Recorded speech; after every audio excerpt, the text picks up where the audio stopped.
दोस्तों, उत्तर प्रदेश के अंदर एक ज़िला लगता है कौशाम्बी ज़िला। और इसी कौशाम्बी ज़िले के अंतर्गत एक कोतवाली आती है। इस कोतवाली का नाम है मझनपुर कोतवाली। और ये जो मझनपुर कोतवाली है, इसी कोतवाली के अंतर्गत एक गांव आता है इटवा रामपुर। और इसी भी इटवा रामपुर के अंदर एक परिवार रहा करता है। इसमें पिंटू हैं। इनकी उम्र लगभग 34 से 35 साल के आसपास रही होगी। इनकी पत्नी है विमला देवी। इनकी उम्र भी लगभग 35 से 36 साल के आसपास रही होगी। बराबर में ही जो पिंटू है उसका बड़े भाई रहते हैं, जिनका नाम बच्चालाल है। इनका एक बेटा है जिसका नाम विशोक उर्फ रामराज है। इसकी उम्र तकरीबन 20 साल के आसपास है। दोस्तों, ये जो पूरा परिवार था हंसी खुशी अपनी जिंदगी बिता रहा था। पिंटू की जब शादी हुई, शादी होने के बाद में जो विमला देवी उसकी पत्नी बनकर उसके घर आई, तो उसके बाद में पिंटू जो था वहीं पर मेहनत मजदूरी करता। जो कुछ भी पैसे कमाता वो पैसे अपनी पत्नी के हाथ पे रखता और इन्हीं पैसों से उसका भरपूर अच्छी तरीके से गुजारा चल रहा था। लेकिन दोस्तों, कहते हैं ना कि शादी होने के बाद में खर्चे थोड़े बढ़ जाते हैं। अब पिंटू के जब खर्चे बढ़ते हैं तो वो अपनी पत्नी से इस बारे में बात करता है कि यार, यहाँ पर इतना काम नहीं है जिससे कम से कम हम अपनी बेसिक्स नीड्स को पूरा कर सकें, हम अपनी ज़रूरतों को पूरा कर सकें, अपनी ख्वाहिशों को पूरा कर सकें। और अभी आगे आने वाले समय में, फ्यूचर में हमारे बच्चे भी होंगे, तो बच्चों की भी देख रेख, उनकी भी पढ़ाई लिखाई, तो उसके भी कुछ खर्चे बढ़ेंगे। लिहाजा विमला देवी होती है, वो कहती है कि ऐसे कब तक चलेगा, बेहतर यही होगा कि काम की तलाश में तुम कहीं चले जाओ। अब उसके बाद में जो पिंटू था बाहर काम तलाशता है। आखिरकार इसे बाहर किसी शहर में काम मिल जाता है, तो उसके बाद में पिंटू जो था काम करने के लिए उस शहर चला जाता है। अब जो विमला देवी थी ये घर पे अकेली रहा करती। जब अकेली रहा करती तो घर के समय, ये खाली समय पर अपने मोबाइल के पन्ने पलटा करती। इसी दौरान विमला देवी का जो भतीजा था जिसका नाम विशोक था, वो अक्सर विमला देवी के घर पे आया करता, क्योंकि जो चाची थी विमला देवी, उसको कभी कभी मार्केट से कुछ मंगाना होता, या फिर बाजार से कुछ मंगाना होता, या फिर दुकान से कुछ मंगाना होता, तो वो विशोक से ही कह देती और विशोक ही वो लाकर दे दिया करता था। समय यूं ही चलता रहता है। अब विशोक चूंकि भतीजा है तो इस बारे में किसी को कुछ ऐसा कोई डाउट भी नहीं है कि इन दोनों के बीच में कुछ हो जाएगा। लेकिन दोस्तों, जैसे जैसे समय गुजरता है, जो विशोक होता है उसकी जो चाची होती है विमला देवी, इन दोनों के बीच में मोहब्बत हो जाती है। मोहब्बत भी ऐसी नहीं, मोहब्बत भी ऐसी कि जैसे इन दोनों को एक दूसरे के बिना सुकून नहीं है। धीरे धीरे वक्त गुजरता रहता है। विमला और विशोक दोनों एक दूसरे से फ़ोन पे बातचीत शुरू कर देते हैं। अब जब कभी भी विमला देवी का पति घर पे नहीं होता तो उसके बाद में विमला जो थी वो विशोक को बुलाती, उसके साथ में सारी चीज़ें करती। इसी तरीके से चीज़ें चलती रहती हैं। अब आप समझिए, यहाँ पर विमला देवी की उम्र तकरीबन 36 वर्ष के आसपास है और उसका जो भतीजा है जिसका नाम विशोक है, उसकी उम्र तकरीबन 20 साल के आसपास है। यानी उम्र का इतना गैप, उम्र का इस पड़ाव में, यानी चाची 36 साल की है और भतीजा 20 साल का है। उसके बावजूद भी इन दोनों के बीच में प्रेम संबंध हो जाते हैं। प्रेम संबंध कुछ इस तरीके से बढ़ते हैं कि अब इन दोनों को एक दूसरे के बगैर चैन नहीं था। दोनों एक दूसरे से ना अलग रह सकते थे, ना जुदा रह सकते थे। लेकिन दोस्तों, कहा जाता है कि इश्क और मुश्क ये चीज़ें ऐसी होती हैं कि छुपाए छुप नहीं पाती। अब थोड़े समय तक तो ये सारी चीज़ें ऐसी होती हैं कि छुप छुप कर, चोरी चुपके से चलती रहती हैं। लेकिन जैसे जैसे वक्त गुजरा, विशोक और विमला देवी का प्यार कुछ इस कदर परवान चढ़ चुका था कि अब इस बारे में इनके परिवार को खबर लगने लगी। अब परिवार को जब खबर लगी तो परिवार को लगा कि ऐसे तो बड़ी बदनामी हो जाएगी। लिहाजा जो परिवार वाले थे विमला देवी को समझाने की कोशिश करते हैं। उधर इस बात की खबर विशोक के पिता बच्चालाल को भी दी जाती है कि तुम्हारे भाई की पत्नी के साथ में तुम्हारा जो बेटा विशोक है वो नाजायज ताल्लुकातों में है, उससे मोहब्बत करता है, उसके साथ प्रेम संबंध चला रहा है।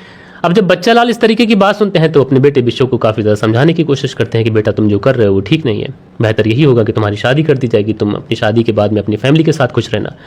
लेकिन जो विशोक था उसके ऊपर उसकी चाची का कुछ इस तरीके से भूत सवार था कि वो अपनी चाची को एक पल के लिए अकेला नहीं छोड़ता था। दूसरी तरफ जो विमला देवी थी उसको भी विशोक से बहुत ज़्यादा मोहब्बत थी और वो भी दिन दिन भर बस उसी के ख्यालों में रहा करती थी। लेकिन दोस्तों, जब परिवारों को लगा ये सारी चीज़ें ऐसा है कि समय के साथ साथ आगे बढ़ती चली जा रही हैं और अगर ये हाथ से निकल गई तो बदनामी और ज़्यादा हो जाएगी। अब लिहाजा जो परिवार वाले थे वो सीधा पुलिस वालों के पास पहुंचते हैं, पुलिस में जाके कंप्लेंट लिखाते हैं। अच्छा, पुलिस इस पूरे मामले में पंचायत बिठाती है, दोनों पक्षों को, लोगों को बिठाया जाता है और उसके बाद में इनका राजीनामा कराया जाता है। और जो विशोक था और जो विमला देवी थी, इनसे कहा जाता है कि तुम आज के बाद इस तरीके के रिश्तों में नहीं पड़ोगे। अच्छा, जो विशोक था ये कहता है कि ठीक है, मैं आज के बाद कभी भी अपनी चाची से नहीं मिलूंगा। अब दोस्तों, उसके बाद में जो विमला देवी थी ये घर आ जाती है, विशोक भी घर आ जाता है। लेकिन दोस्तों, पिंटू जब काम पर चला गया तो जो विशोक की जो गर्लफ्रेंड थी, जो उसकी चाची विमला देवी, अब ये बहुत ज़्यादा उदास रहने लगी थी, क्योंकि पति तो बाहर रहता था जिस भतीजे से ये बेनता मोहब्बत करती थी, जिसके साथ जीने मरने की कस्में खा चुकी थी। अब उसी भतीजे से समाज में और पुलिस के सामने ये वचन देना पड़ा था कि वो उससे कभी बात नहीं करेगी। लिहाजा विमला देवी अब बहुत ज़्यादा गुमसुम रहने लगी थी। उसको न अपनी ज़िंदगी से कुछ सरोकार था और न उसे ज़िंदगी से कोई खुशी चाहिए थी। धीरे धीरे वक्त गुजरा दोस्तों, उसके बाद में विमला देवी जो थी वो इतना ज़्यादा मेंटली डिस्टर्ब हो जाती है तो कल ही के दिन विमला देवी जो थी वो जहर खाकर अपनी जान दे देती है। अब दोस्तों जैसे ही विमला देवी जहर खाती है तो उसके बाद में घर परिवार के जो लोग थे विमला देवी को हॉस्पिटल लेके पहुंचते हैं। वहां पर उसका ट्रीटमेंट शुरू किया जाता है, लेकिन थोड़ी ही देर के बाद में विमला देवी की मौत हो जाती है। अब दोस्तों जैसे ही ये खबर विमला देवी का जो बॉयफ्रेंड था, भतीजा था जिसका नाम विशोक था, उसको पता चलती है कि उसकी चाची, उसकी प्रेमिका ने उसके लिए जहर खाकर जान दे दी है। तो जो विशोक था ये भी नशीला पदार्थ खा लेता है। आन फान में घर परिवार के जो लोग होते हैं विशोक को भी हॉस्पिटल लेके पहुंचते हैं। वहां पर विशोक का इलाज चल रहा है, लेकिन पुलिस को इत्तला दी जाती है, पुलिस पहुंचती है, इस पूरे मामले को दर्ज करती है। जो विमला देवी थी उसकी डेड बॉडी को पोस्टमार्टम के लिए भेजा जाता है। लेकिन दोस्तों सबसे बड़ा सवाल ये था कि चाची और भतीजे के बीच में कुछ इस तरीके के रिश्ते बने कि चाची ने अपने ही भतीजे के लिए जहर खाकर जान दे दी, और जब भतीजे ने यह सुना कि उसकी चाची ने उसके लिए जान दे दी है तो भतीजे ने भी जहर खा लिया। तो बहरहाल दोस्तों दुनिया में कुछ इस तरीके की घटनाएं आती हैं जो हमें सोचने और समझने पे मजबूर करती हैं। हालांकि बहुत सारे लोग कमेंट्स में ये बोलेंगे कि इन्होंने अपनी ही जान दी, कम से कम किसी की जान तो नहीं ली।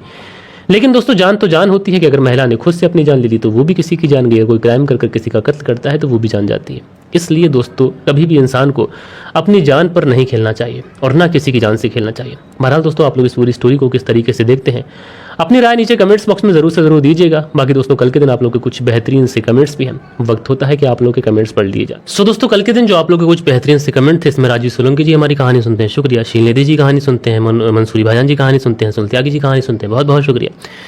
मीना जी करके आईडी है, ये कमेंट सुनते हैं, मंसूरी भाईजान, मोहम्मद रियाज, प्रियंका सिंह, एमडी कासिम, प्रियंका सिंह, तो आप सभी का बहुत बहुत शुक्रिया। उसके बाद में खान अकील जी कहानी सुनते हैं, बहुत बहुत शुक्रिया। दिनेश कुमार हैं, उसके बाद में हुसैन रतलामी कहानी सुनते हैं, बहुत बहुत शुक्रिया। शान आलम जी कहानी सुनते हैं, हुसैन रतलामी जी कहानी सुनते हैं। उसके बाद में गनेक दीवाने हैं, ये कहानी सुनते हैं, गाने के दीवाने।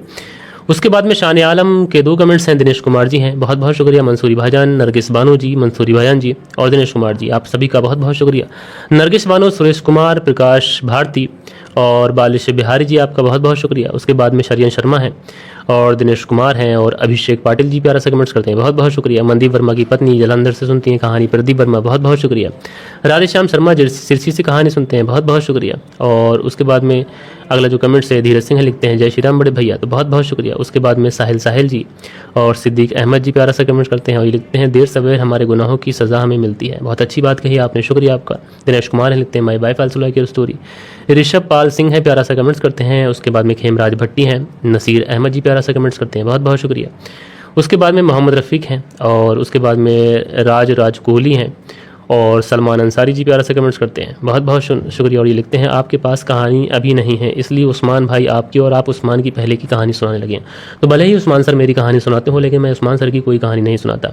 इंडिया करके आडियो लिखते हैं, शाबिद भाई मेरठ जिले के मेवाना तहसील में गाँव में, हाँ मैंने इस केस के बारे में पढ़ा है, स्टडी कर रहा हूँ और जैसे ही इस केस के बारे में मुझे प्रॉपर इन्फॉर्मेशन मिल जाएगी मैं इसकी स्क्रिप्ट तैयार कर लूँगा, आपको सुनाऊंगा। उसके बाद में भाई शम्स के ऊपर लग रहा है काफ़ी ज़्यादा दबाव है, धर्मस्थला केस के अंदर कोई अपडेट नहीं दे रहे। तो शम्स सर ने लगातार धर्मस्थला केस को कवर किया है, हालांकि मैंने अभी तक एक बार भी कवर नहीं किया। तो हो क्या रहा है कि इस समय धर्मस्थला केस के बारे में अभी पुलिस अपनी छानबीन कर रही है और जिस तरीके से इसमें अपडेट्स निकल के आएंगी तो थोड़ा अपडेट्स इकट्ठी हो जाए उसके बाद मैं आप लोग को सुनाऊंगा। और उसके बाद में SKD हैं, लिखते हैं, सॉरी भैया ये कहानी आप पहले सुना चुके हो। तो हो सकता है कभी कभार ऐसा होता है कि ध्यान नहीं रहता। उसके बाद में अख्तर रज़ा जी कहानी सुनते हैं, मीना जी कहानी सुनती हैं, बाबा अकलंडी कहानी सुनते हैं, बहुत बहुत शुक्रिया। ये लिखते हैं सब फेक वीडियो बनाता है। बाबा अकलंडी जी ऐसा नहीं है यार, आप देखें और मेरी किसी भी स्टोरी को गूगल करेंगे तो आपको मिल जाएगा। सुल्त्यागी हैं, शान आलम जी हैं और राज कोहली जी हैं, शान आलम जी और नरगिस बानो जी, शान आलम बहुत सारे कमेंट्स करते हैं। उसके बाद में अगला जो कमेंट्स है ये अलबफ़ा जी का है, दिनेश कुमार जी का है, शान आलम जी का है। सो दोस्तों ये कुछ प्यारे प्यारे कमेंट्स थे जो कल के दिन आप लोगों ने किए थे। आशा करता हूँ कि आज की जो कहानी है ये आप लोगों को ज़रूर से ज़रूर पसंद आई होगी। कहानी पसंद आई हो तो एक लाइक करिएगा, दोस्तों और मित्रों के साथ में ज़रूर से ज़रूर शेयर करिएगा। बाकी दोस्तों मिलते हैं कल के दिन किसी और स्टोरी के साथ में। जब तक के लिए अपना ख्याल रखें, देश का ख्याल रखें, परिवार के रिश्तों की अहमियत को समझें। जय हिंद, जय भारत।